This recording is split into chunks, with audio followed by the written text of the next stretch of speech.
Channel of Vadodara. Vadodara મહાનગરપાલિકાની સ્થાયી સમિતિની બેઠકમાં વોર્ડ નંબર 13ના કાઉન્સિલર જાગૃતિ કાકાનું અપમાન થયું હોવાના કારણોસર બેઠક મુલતવી રાખવામાં આવી હતી। વોર્ડ નંબર 13ના કાઉન્સિલર જાગૃતિ કાકા સાથે ઝોનના ડીવાય એમસી ભાવના બાઝાલા સાથે વિસ્તારના કેટલાક કામોના પ્રશ્ને બોલાચાલી થતાં જાગૃતિબેન કાકાએ સ્થાયી સમિતિની બેઠકમાં ભાવના બાઝાલાને બોલાવવાની માંગ કરી હતી। ભાવના બાઝાલાને બોલાવવામાં આવતા તે ન આવ્યા હતા, ત્યારે તમામ સ્થાયી સભ્યોએ કાઉન્સિલરનું અપમાન થયું હોવાનું જણાવ્યું હતું અને જ્યાં સુધી સ્થાયી સમિતિની બેઠકમાં ભાવના બાઝાલા ન આવે ત્યાં સુધી આ મીટિંગ આગળ નહીં વધારીએ તેમ જણાવી સ્થાયી સમિતિ અધ્યક્ષે બેઠક મુલતવી રાખી હતી।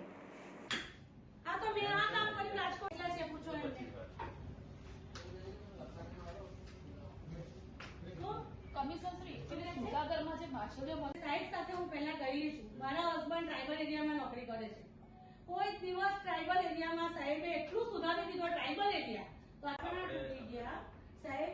એટલે મેં આપણા કોન્ટ્રાક્ટરને કીધું ભાઈ તું લઈ લે ને, મને કે બે નીચે સહી આખો જોન ભેગો કરી દઉં, ચલો હું તમારે ત્યાં આખું નવાપુરા ચકાચક કરી દઉં, પણ મને કમિટમેન્ટ દો કે તમારે ત્યાં કચરો નહીં પડે। આ રીતે સાહેબ વાત કરે। સાહેબ બતાવો મને કે કોઈ અધિકારીને સ્ટેન્ડિંગમાં બોલાવવા માટે લખાણમાં જોઈએ એ આવે પછી જ સ્ટેન્ડિંગ આપણે પૂરી થશે, તે સુધી નહીં કરીએ। તમારી વાત તો સાંભળો બેનની, એટલે ના કાલે બેન ચેરમેનશ્રીએ મને સારો મેયરશ્રીનો ચેરમેનશ્રીનો કમિશનર સાહેબનો બધાનો મને સારો રિસ્પોન્સ પણ તમે સાંભળો તો ખરા કે તમે મોબાઈલમાં આજે સ્ટેન્ડિંગમાં એક પ્રપોઝલ હતી 24/7/2023 લઈને 30/7/2023 દરમિયાનની પોસ્ટ ઓડિટની વિગતો જાણવા લેવા બાબતમાં મૂકવામાં આવી હતી। સ્ટેન્ડિંગમાં કોઈ બીજા વિશેષ દરખાસ્તો હતી નહીં, પરંતુ સ્ટેન્ડિંગમાં એક સભાસદ દ્વારા રજૂઆત કરવામાં આવી કે ઝોનની ઓફિસમાં એમને અને ડીવાયએમસી ઉત્તર ઝોનના ડીવાયએમસી અને ઉત્તર ઝોનના કાઉન્સિલર વોર્ડ નંબર 13ના કાઉન્સિલર જાગૃતિબેન અને ડીવાયએમસી ભાવનાબા આ બેની વચ્ચે કોઈક બાબતને લઈને ચર્ચા વિચારણા અથવા વિવાદ થયો, જેમાં સભાસદશ્રીની લાગણી દુભાઈ, સભાસદશ્રીને પોતાનું અપમાન થયા અને લાગણી ઉદ્ભવવા પામી અને એમણે આજે સ્ટેન્ડિંગમાં રજૂઆત કરી કે ડીવાયએમસી એ સભાસદનું અપમાન કર્યું છે, સ્થાયી સમિતિના સભ્યોનું અપમાન કર્યું છે। આથી તમામ સ્થાયીના સભ્યોની લાગણીને માન આપી અને અધિકારી દ્વારા સભાસદનું અપમાન થયું છે એવી લાગણીને લીધે આજની સ્થાયી સમિતિ મુલતવી રાખવામાં આવી હતી।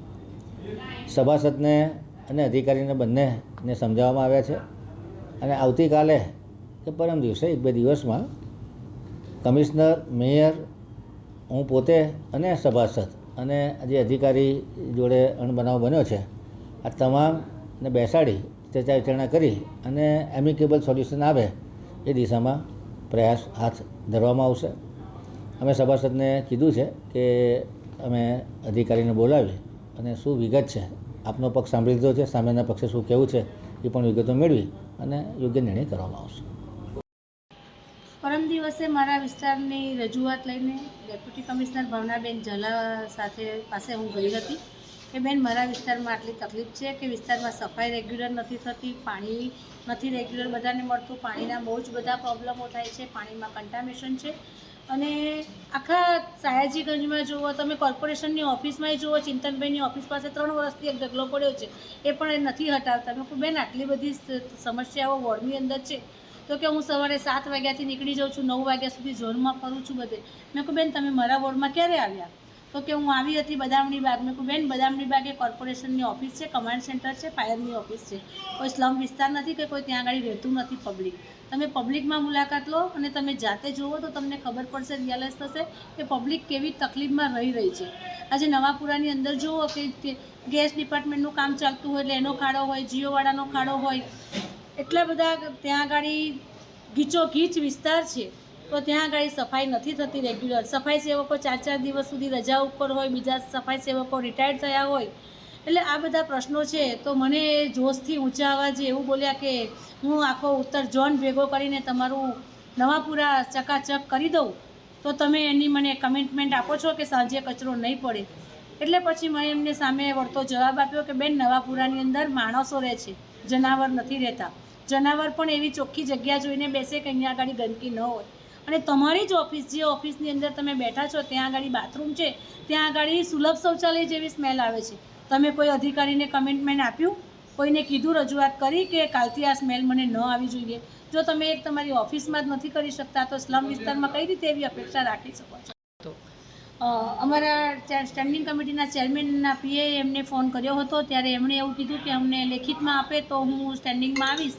એટલે સ્ટેન્ડિંગના મારા બધા જ સભ્યો, દરેક સભ્યોએ મને ખૂબ સહકાર આપ્યો કે સ્ટેન્ડિંગના સભ્યોનું કે કોઈ બી કોર્પોરેટર હોય એનું અમે ક્યારેય અપમાન નહીં સહન કરી શકીએ. એટલે આજની સ્ટેન્ડિંગ મુલતવી રાખી છે.